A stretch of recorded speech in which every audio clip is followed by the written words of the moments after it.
Dans l'esprit de la plupart des gens, la commission chinoise du planning familial est étroitement liée avec la politique de l'enfant unique.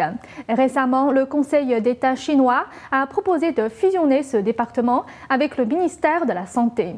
Mais le Bureau pour la réforme du secteur public a déjà prévenu que cette fusion n'affecterait en rien les politiques de ces deux organismes.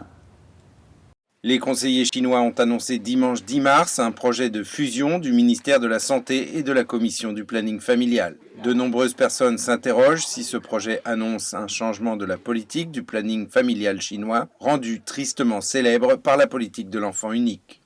Lors d'une conférence de presse, le responsable adjoint du bureau de la Commission d'État pour la réforme du secteur public a déclaré qu'il n'y aurait pas de changement significatif. La Chine ne modifiera pas la politique d'État à la base du planning familial. Dans un pays à la population très dense comme le nôtre, nous rencontrerons encore des pressions accrues en lien aux ressources et à la population.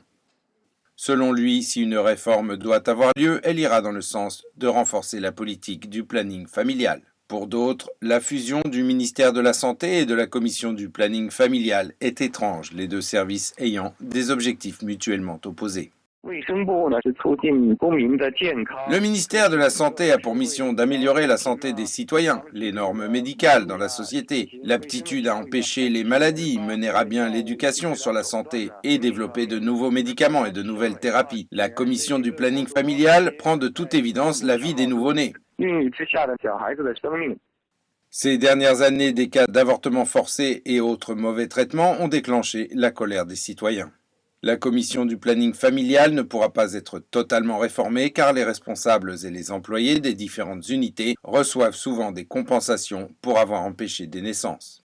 Au contraire, ils sont blâmés lorsqu'ils échouent à atteindre les objectifs du planning.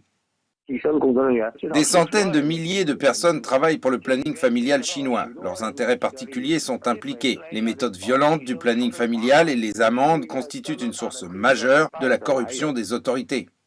Les amendes exorbitantes à payer lors de la naissance d'un second enfant représentent un moyen lucratif pour maintenir un taux de natalité faible et remplir les coffres de l'État. Mais les abus du système ont aussi mené à des intimidations et des avortements violents qui, dans certains cas, ont provoqué la mort de la mère. Le projet de fusion des deux départements n'a pas encore été approuvé, mais sera discuté lors du Congrès national du peuple.